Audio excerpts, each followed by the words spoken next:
2011ची एक आठवण मला या ठिकाणी होते. आदरणीय अजित दादा होते, आदरणीय प्रकाश दादा होते, यांच्यासोबत आमचे नेते आदरणीय नवाब मलिक साहेब देखील या ठिकाणी होते. आणि त्या काळात 17 पैकी 10 जागा या धारूरकरांनी अजित दादावरती विश्वास ठेवून टाकल्या होत्या. आज तीच परिस्थिती पुन्हा निर्माण झालेली. मी या राज्याचे माजी अल्पसंख्याक मंत्री आमचे नेते आदरणीय नवाब मलिक साहेबांना विनंती करतो की आपण या ठिकाणी आपल्याला संबोधित करावं. किल्ले धारूर नगर परिषदेच्या निवडणुकीसाठी आयोजित करण्यात आलेल्या आजच्या या सभेला उपस्थित राष्ट्रवादी काँग्रेस पक्षाचे राष्ट्रीय अध्यक्ष तसेच महाराष्ट्राचे उपमुख्यमंत्री सन्माननीय अजित पवार साहेब,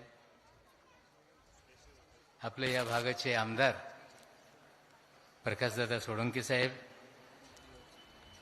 ज्यांच्या प्रचारासाठी ही सभा आयोजित करण्यात आलेली आहे ते नगराध्यक्षपदाचे उमेदवार बाळासाहेब जाधवजी,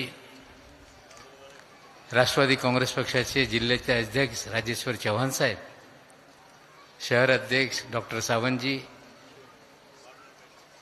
रमेश आडसकरजी,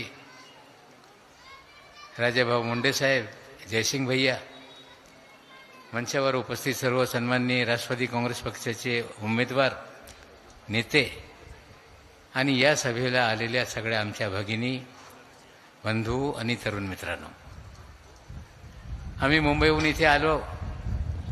मला आठवतंय की 9 वर्षापूर्वी पण प्रचारासाठी इथे मी आलो होतो. त्या काळातली परिस्थिती आजची परिस्थिती थोडी फार काहीतरी बदल दिसते. पण ज्या प्रकारे प्रकाशदादांनी सांगितलेलं आहे की आपल्याला या शहराच्या चेहरामोहरा बदलायचा आहे, विशेषकर आमच्या भगिनीला जे पाण्याची समस्या आहे, आता दादा इथे पालकमंत्री झाल्यानंतर आपली समस्या निश्चित रूपाने सुटणार, त्याच्यात कुठल्याही मनात कोणाचं हे शंका निर्माण करण्याची गरज नाही. निश्चित रूपाने दादा या जिल्ह्याचे पालकमंत्री झाल्यानंतर विशेष लक्ष या जिल्ह्याकडे देत आहे आणि या जिल्ह्याची परिस्थिती बदलण्याची जबाबदारी अजित पवार साहेबांनी घेतलेली आहे, हे आपण लक्षात घेतलं पाहिजे. पण काम करत असताना आपल्याला नगरपालिकेच्या दैनंदिन जे समस्या असते, स्वच्छता असेल, रस्ते असेल, गल्ल्या असतील, प्राथमिक आरोग्य असतील, प्राथमिक शिक्षण असतील, ही सगळी जबाबदारी नगर परिषदेकडे असत आहे. आणि जोपर्यंत तिथे आपण आपली सत्ता आणत नाही ते प्रश्न ते सुटत शकत नाही. त्यासाठी आपल्या सर्वांना विनंती करतोय की आपण 2 तारखेला एक मतदाराने 3 बटन दाबायचं आहे. एक नगराध्यक्ष पदासाठी जाधव साहेबांना आणि आपल्या प्रभागामध्ये 2 जे नगरसेवक पदासाठी उमेदवार आहेत त्यांच्यासाठी पण आपण मतदान करायचं आहे. आता हे करत असताना राष्ट्रवादी काँग्रेस पक्ष इथे निवडणूक लढत असताना दादा काही लोकांच्या मनामध्ये लोकसभेची हवा होती. त्यांना वाटत होतं की विशेषकर आमच्या मुस्लिम समाज त्यांच्या पाठीशी उभा राहणार आहे. पण गेली 1 वर्ष निवडणूक झाल्यानंतर कधीही या राज्यामध्ये मुस्लिम समाजावर संकट आल्यानंतर कुठलाही नेता काँग्रेसचे असो किंवा तुतारीवाल्यांचे असो कधी एक शब्द त्यांच्या तोंडातून बाहेर पडत नहीं.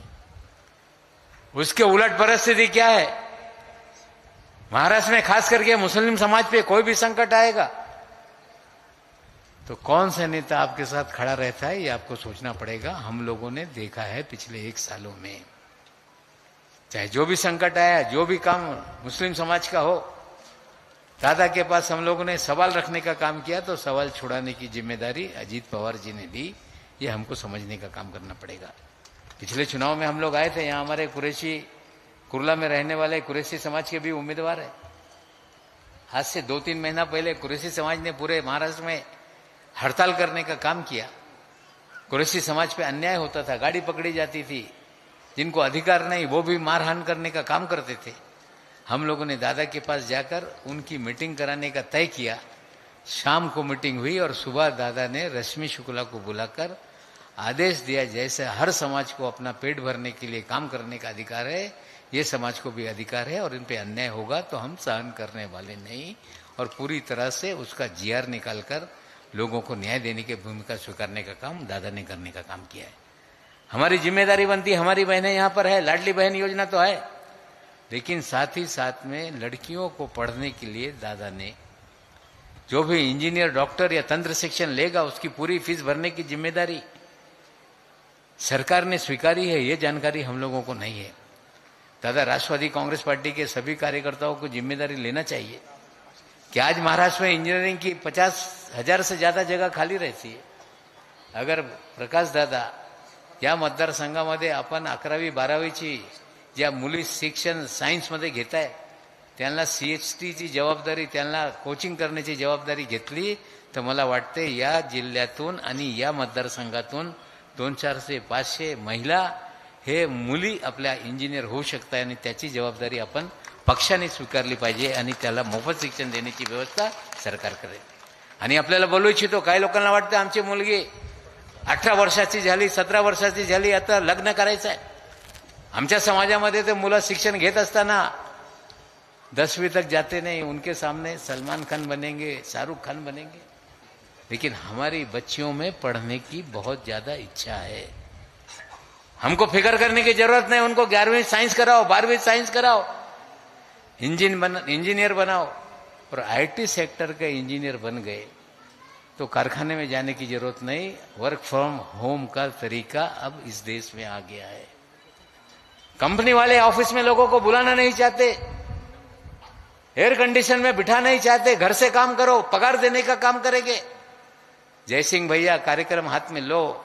मुझे लगता है मतदार संघ में 2-5 साल में 1500 महिलाओं को इंजीनियर लड़कियों को बनाकर उनके घर में 50,000 1 लाख रुपए की आमदनी का जरिया बनाने का काम हम कर सकते हैं। हम राष्ट्रवादी कांग्रेस पार्टी की तरफ से पूरे महाराष्ट्र में कार्यक्रम लेने का काम करेंगे।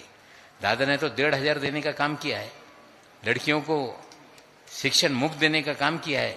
लेकिन अब कार्यक्रम हमारा है कि हम लोगों के हमारे विकास का मतलब दादा रास्ते नहीं, हमारी पार्टी के विकास का मतलब है लोगों के जीवन में बदलाव लाने का काम करना, मानवीय जीवन में बदलाव लाना, हर व्यक्ति के चेहरे पे मुस्कान लाने का काम करना। और हमें लगता है कि जयसिंह भैया, प्रकाश दादा, हम लोगों ने इंजीनियर बनाओ का अभियान अपने हाथ में लिया तो घर में 1500 नहीं 1,50,000 रुपए महीने की आमदनी हमारी बहनों के हाथ में आ सकती है। घर में बैठ के काम करेगी, घर का परिवार भी संभालेगी, सास ससुर की सेवा करने का काम करेगी और जो उनका शौहर नहीं कमा पाएगा उससे ज्यादा कमाने की जिम्मेदारी वो उठाने का काम करेगी। हमारा जो विकास का मॉडल है ये लोगों के चेहरे पे मुस्कान लाने वाले का मॉडल है। इसलिए आने वाली 2 तारीख के दिन आप लोगों को घड़ी का बटन दबा के तीनों उम्मीदवारों को हर प्रभाग में जिताने का काम करेगा। हाथ उठवा, कौन कौन मतदान करणार आहे घड्याळावर? हात उठा बहन। इथे काय उठत नाही हात, इथे एक गर्दी काय सभेसाठी वर करा हात। आता उठलेले हात हे दिसत आहे की निश्चित रूपाने 3 तारखेला जेव्हा निकाल येईल तर राष्ट्रवादी काँग्रेसचा झेंडा या किल्ले धारूरवर फडकल्याशिवाय राहणार नाही। इतकंच बोलून माझे 2 शब्द संभवतो। धन्यवाद। जय हिंद, जय महाराष्ट्र। धन्यवाद। यानंतर